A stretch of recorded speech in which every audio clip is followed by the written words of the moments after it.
அனைவருக்கும் வணக்கம்.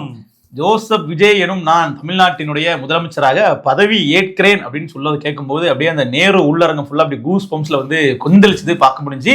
இது வரைக்கும் எந்த முதலமைச்சரும் பதவியேற்பு பண்ணும்போது இந்த அளவுக்கு பெரிய நீண்ட ஒரு ஸ்பீச் கொடுத்தது இல்லை. முதல் முறையா விஜய் அவர்கள் தான் கொடுத்திருக்காரு. எப்படி இருந்துச்சு அதை பார்க்கும்போது? ஒரு பாகுபலி படம் பார்த்த மாதிரி இருந்தது கோகுல். அமரேந்திர பாகுபலி எனும் நான் அப்படின்ற மாதிரி ஜோசப் விஜய் எனும் நான் சொல்லும் போது சுத்தி மக்கள் எல்லாம் ஆரவாரத்தோட கொண்டாடும் போது நமக்கு ரொம்ப ஒரு மகிழ்ச்சியா இருந்தது. அப்படியே இந்த தூய்மை பணியாளர்கள்லாம் ஃபோக்கஸ் பண்ணி காட்டினாங்க. பாருங்க, எளிய மக்களும் உள்ள இருக்காங்க அப்படிங்கிறத காட்டுற மாதிரி பண்ணியிருந்தாங்க. அமைச்சரவையிலையும் 9 பேர் அமைச்சரவையில பங்கெடுத்திருக்கிறாங்க. சரி, அதுக்கெல்லாம் வாழ்த்துக்கள். முதல்ல விஜய் அவர்களுக்கும் சரி, அமைச்சர்களாக பங்கேற்ற அந்த நபர்களுக்கும் சரி வாழ்த்துக்களை தெரிவிச்சுட்டு வாழ்த்துக்கள். அப்படியே ஆட்சி நேரத்துக்கு வந்த உடனே போட்ட முதல் கையெழுத்து என்னன்னு பாத்தீங்கன்னா 200 யூனிட் மின்சாரம் இலவசம் அப்படின்னு ஏற்கனவே வாக்குறுதியை கொடுத்திருந்ததை அறிவிச்சிருக்கிறாங்க. எப்படி அந்த திட்டம் எப்படி இருக்கு? இல்ல, எனக்கு அந்த திட்டம் எனக்கு புரியல. 200 யூனிட் ஃப்ரீனா இப்போ ஒரு எப்படி சொல்றது, மந்த்லி ஒரு மாசத்துக்கு 200 யூனிட் ஃப்ரீயா? அதான் இல்ல, 2 மாசத்துல நீங்க 500 யூனிட்டுக்கு மேல யூஸ் பண்றவங்களா இருந்தீங்கன்னா உங்களுக்கு ஃப்ரீ கிடையாது. அப்ப அவங்க மக்கள் கிடையாதா? அவங்க மக்கள் தாங்க. அவங்க நீங்க மிடில் கிளாஸுக்கு மேல இருக்கீங்க. நாங்க தகுதியுள்ள நபர்களுக்கு மட்டும்தான் நாங்க இலவச மின்சாரம் கொடுக்குறோம். இது அப்படி சொல்லலையா தளபதி? ஆமா, அப்படி சொல்லல. இன்னொன்னு என்னன்னா 2 மாசம்ங்கிறதே அவர்கள் சொல்லல. மாசம் 200 யூனிட் ஃப்ரீங்கிற மாதிரி தான் அவர்களோட அறிக்கையில இருந்துச்சு. ஆனா இப்ப என்னன்னா அது 2 மாதங்களுக்கு ஒரு மணி ஆயிடுச்சு. இன்னொன்னு 500 யூனிட்ங்கிற ஸ்லாப் இப்பதான் கொண்டு வந்திருக்காங்க. சோ அது ஒரு மிகப்பெரிய அளவுல தான் அதிர்ச்சியை மக்கள் மத்தியில ஏற்படுத்தி இருக்கு. இதை கூட ஏத்துப்பாங்க கோகுல். தளபதி ஸ்டேஜ் ஏறின உடனே ஒரு செக் வச்சாரு பாத்தீங்களா? என்ன கஜானாவை வலிச்சு நக்கிட்டு போயிட்டாரு ஸ்டாலின். இங்க பார்த்ததுக்கு அப்புறம் தான் தெரியுது இங்க ஒண்ணுமே இல்லை அப்படின்றாரு. தேர்தல் வாக்குறுதியை கொடுக்கும் போது அவருக்கு தெரியாதா? சரியான கேள்வி. எல்லாருமே அதான் கேட்கறாங்க. அதாவது கிட்டத்தட்ட 10 லட்சம் கோடி கடன் இருக்கு அப்படிங்கிறது இன்றைக்கு பள்ளிக்கு செல்லக்கூடிய மாணவர்களுக்கு முதற்கொண்டு தெரியும். நெட்ல யாரும் சர்ச் பண்ணாலும் நமக்கு டேட்டா வந்துடும் இல்லையா?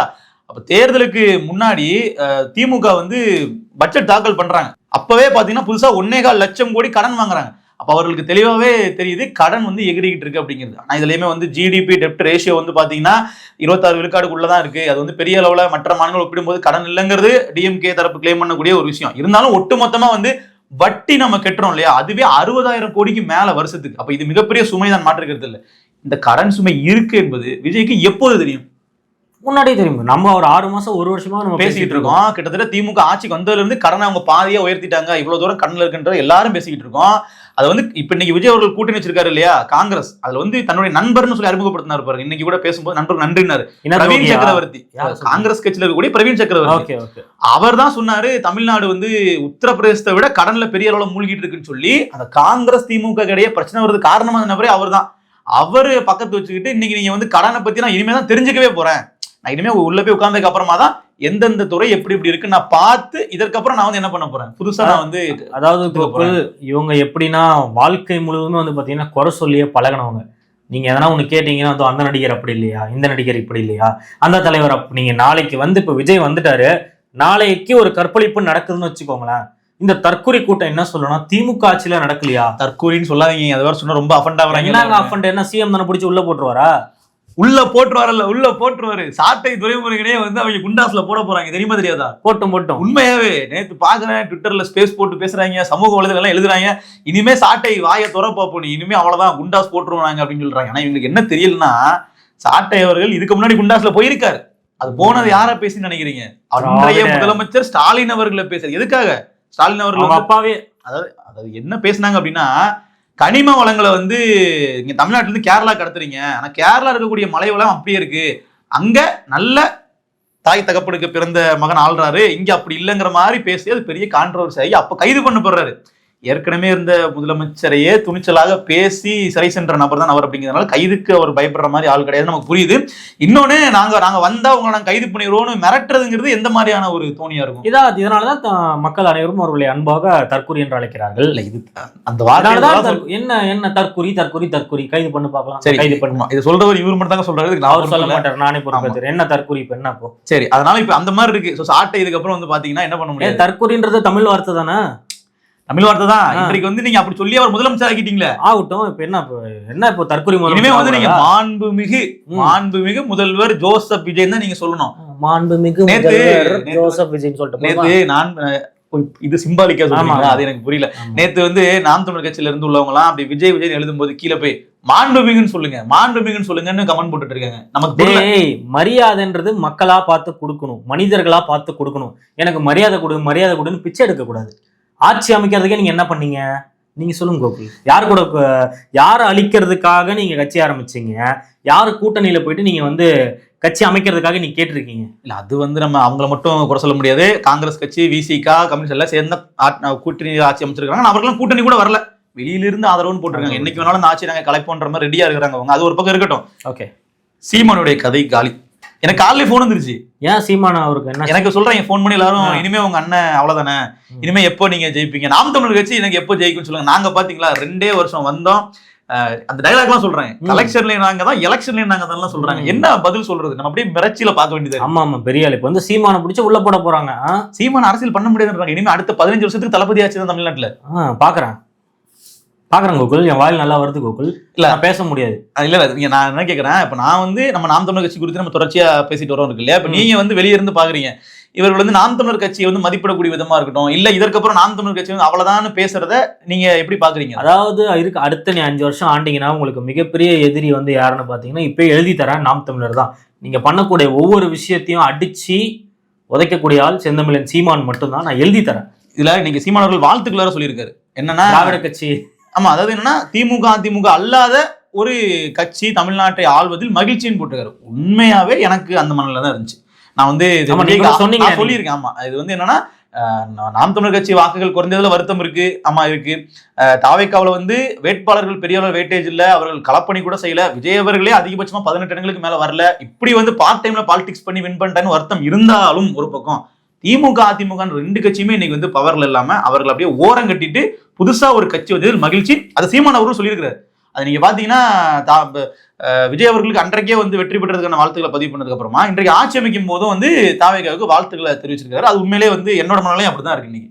ஓகே கோகுல், தள்ளி வைப்போம். இப்போ தமிழக முதல்வரா விஜய் அவர்கள் வந்திருக்காரு. இப்போ அடுத்ததான் என்ன விஷயத்தை பத்தி பேச போறோம்னா, கரூர்ல வந்து திமுக சதி செய்து 41 பேரை கொலை பண்ணியிருக்காங்க.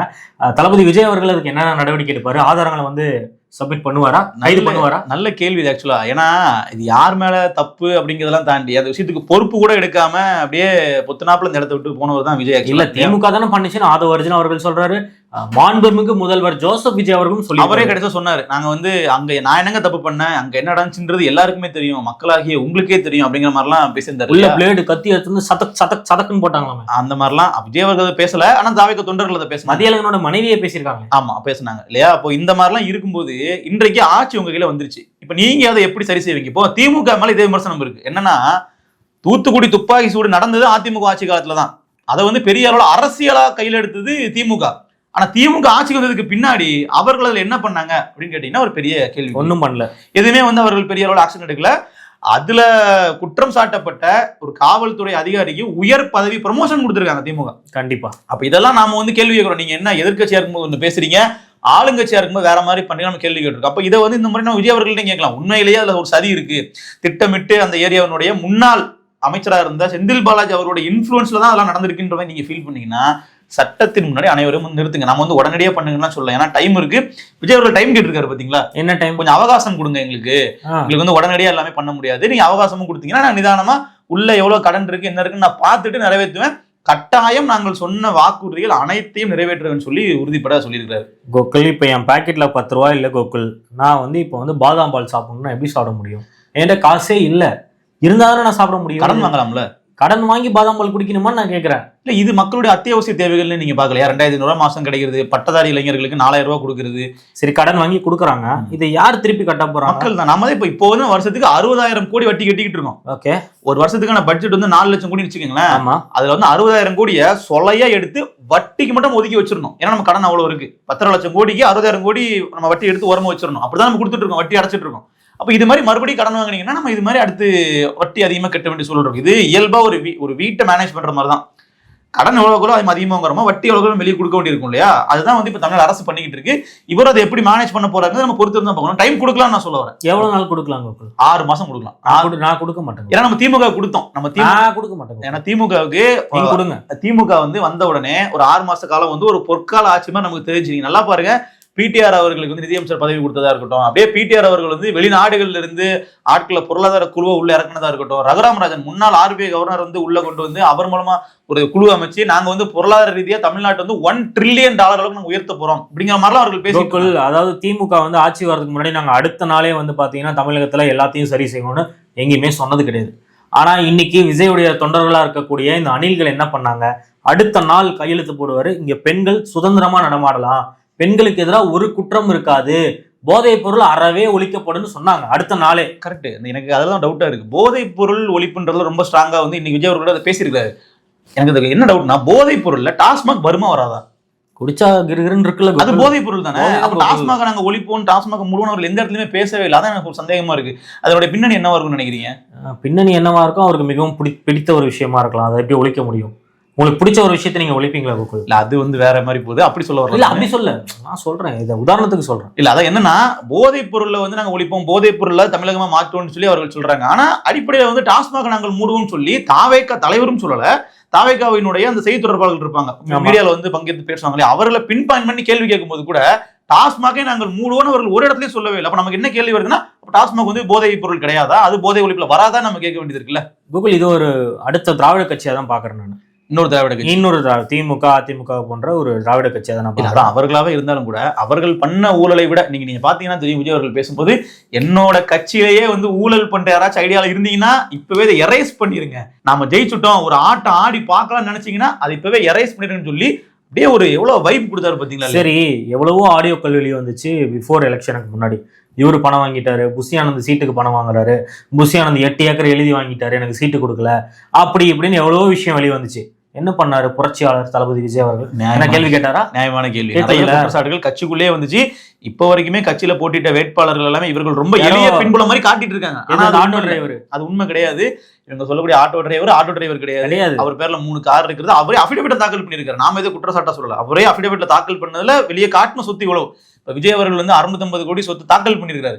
ஆனா அவரோட சொத்து மதிப்பு அப்படிங்கிறது 10,000 கோடின்னு பல நபர்கள் ஆதரத்தோட காட்டுறாங்க இல்லையா? இல்ல வருஷத்துக்கு 1000 கோடின்னு வச்சுட்டா கூட அவங்க தானே சொல்றாங்க, நம்ம சொல்ல. வருஷத்துக்கு 2000 கோடி 1000 கோடி விட்டுட்டு சொடக்கு போட்டு பேசுறாங்க. அதாவது இதை பார்வையாளர்கள் தெளிவா புரிஞ்சுக்கணும். அதாவது 2000 கோடின்னு சொல்றது கணக்கு என்னன்னா, அவர் படத்தின் மூலமா இல்ல, அவர் ஏற்கனவே சம்பாதிச்சு வச்ச பணத்துல பல தொழில்களை முதலீடு பண்ணிருக்காரு. அவர் பேர்லயே பல நிறுவனங்கள் இருக்கு. அதன் மூலமா பல கோடி வருமானம் வரும்ன்றதான் சொல்றப்ப எனக்கு 2000 விஜயோட சம்பளம் 2000 நம்ம கேட்டு வந்துட போறாங்க. அந்த மாதிரிலாம் வருமானங்கள் இருக்கும், அவ்வளவு வருமானம் இருக்கும். ஆனா அதெல்லாமே அவர்கள் வந்து காட்டல. 650 கோடி தான் விஜய் அவர்கள் சொத்து தாக்கல் பண்ணிருக்காரு மொத்தமாவே. அது ரொம்ப குறைவு. அப்ப அதே மாதிரிதான் விஜய் அவர்கள் களமிறக்கிய வேட்பாளர்களும் எளிய பின்னணி உடையவர்கள் போல உங்களுக்கு தெரியும். ஆனா அவர்கள் அப்படி கிடையாது. இப்போ நம்ம ஒரு நிமிஷம் ஹோல்ட் பண்ணுங்க. கீழே வந்துட்டு அனில்ஸ் ஏன்டா டேய் ஸ்டாலின் பாக்கெட்ல 10,000 தான் இருக்குன்னு சொன்னாரு, அதை நாங்க நம்பணும்னு கேட்போம். யார் நம்புறா? நாங்க நம்புறோம். ஸ்டாலின் அவர்களை எதிர்த்து விஜய் அவர்கள் பேசியதை விட பல மடங்கு வந்து பாத்தீங்கன்னா இவரும் பேசியிருப்பாரு, நானும் பேசியிருப்பேன். இந்த வீடியோ பாக்குற நீங்களும் அதிகமா கமெண்ட் பண்ணிருப்பீங்க. விஜய் அவர்கள் தான் மிக மிக குறைவாக ஸ்டாலின் எதிர்த்த நபர்.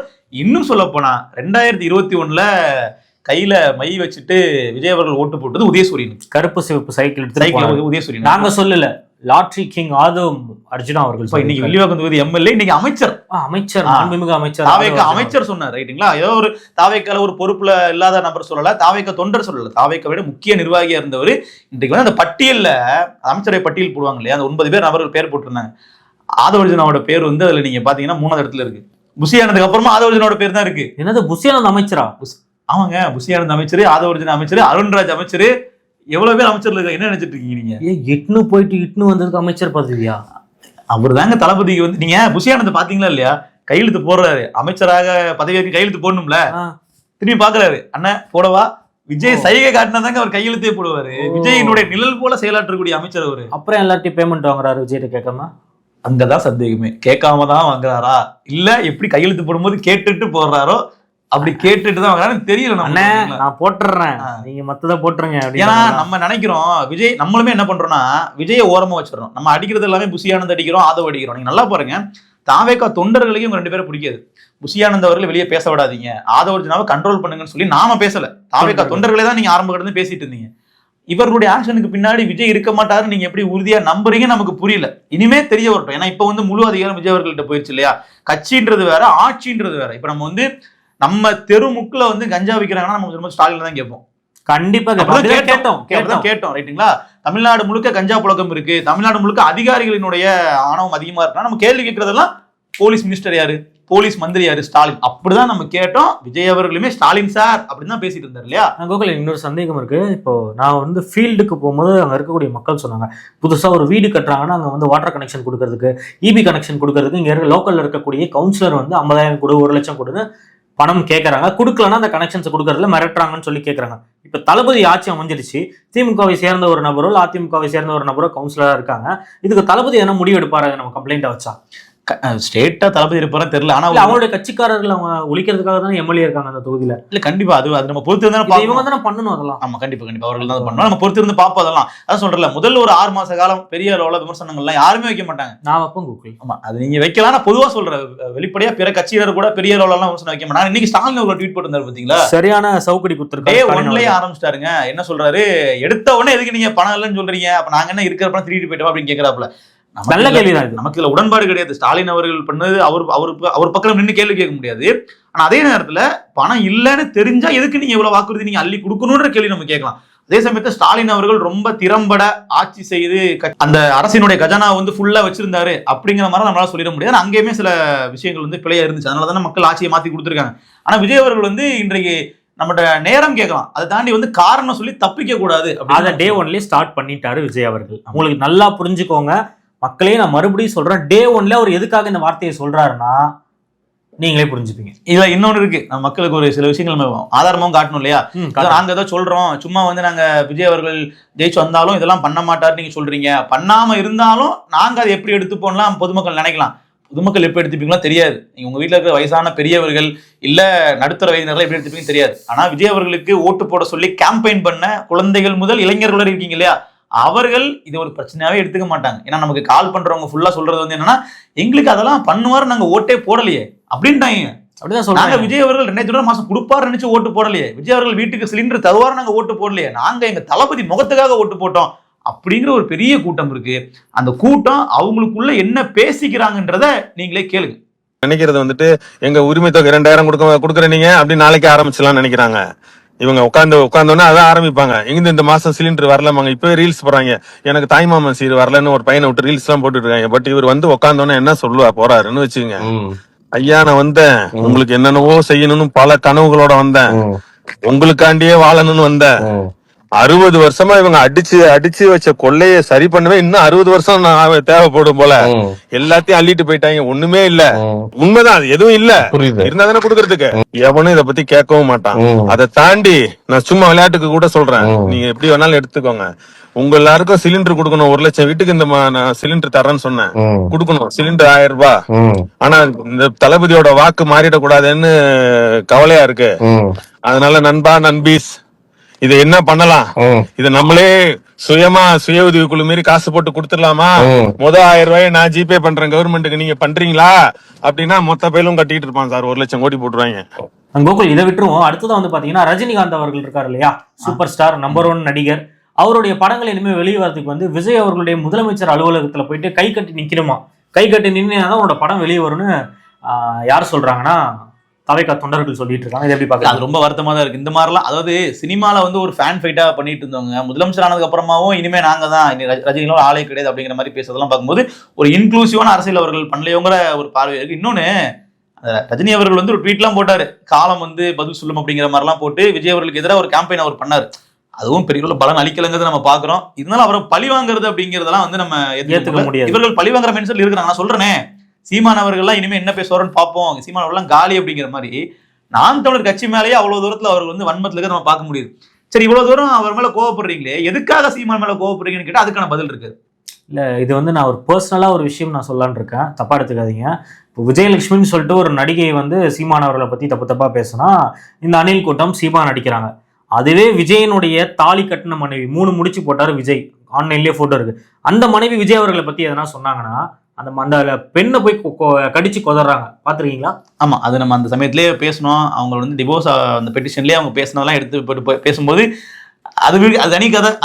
இதுதான் அவங்களோட மனநிலை. எக்ஸாம்பிளுக்கு சொல்றேன். ஆமா, அவங்களுக்கு பிடிக்கலன்னா அவங்கள விட மாட்டாங்க. இப்ப கூட வந்து இவ்வளவு கோவம் ஏன்னு நினைக்கிறீங்க சீமான் மேலேயோ நாம் தமிழர் கட்சியார் மேலே எல்லாம் எதிர்கட்சிகள் மேலேன்னா, விஜய் நீங்க பேசிட்டீங்க, விஜயை திட்டிட்டீங்க, எங்க தங்கத்தை நீங்க திட்டிட்டீங்க, எங்களுடைய செல்லத்தை நீங்க திட்டிட்டீங்க.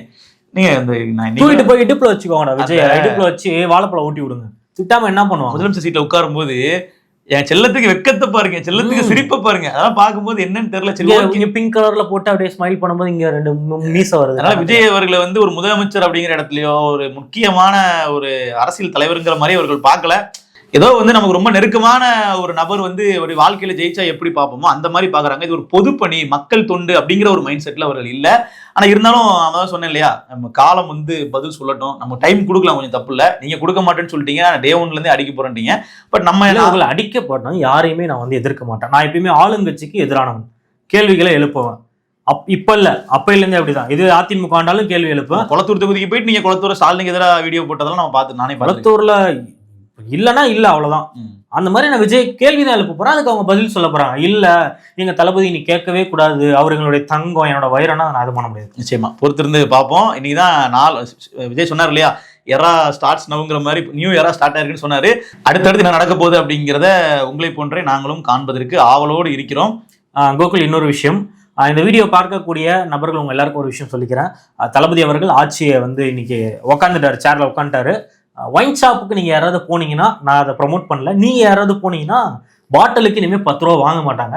அப்படி 10 ரூபா வாங்கினாங்கன்னா கீழே வந்து ஒரு கமெண்ட் போடுங்க, தளபதி ஆட்சியில பாட்டிலுக்கு 10 ரூபா வாங்குறாங்க. பாட்டை கூட பாடி கேட்டுங்க, பாட்டிலுக்கு 10 ரூபா, பாட்டிலுக்கு 10 ரூபாய் இனிமே வாங்க மாட்டாங்க. 10 ரூபால 5 ரூபா கூட வாங்க மாட்டாங்க. வாங்கினாங்கன்னா நீங்க எந்த ஏரியா ஒயின் ஷாப்ல வாங்குனீங்களோ கீழே அந்த ஊர் பேர் இருக்குல்லையா, அதை டாக் பண்ணுங்க, கமெண்ட்ல போடுங்க. கண்டிப்பா தளபதியை நாங்க எடுத்துட்டு போவோம். ஏன்னா வந்து பாட்டிலுக்கு 10 ரூபா வாங்குறது தளபதி ஏத்துக்க மாட்டாரு. கரூருக்கு போயிட்டு செந்தில் பாலாஜி அவர்களை அங்கேயே அடிச்சாரு பாட்டு பாடி. ஸோ அதுதான் ஃபைனலாக நான் சொல்ல வரேன். நிச்சயமா பொறுத்திருந்து பார்ப்போம். நன்றி.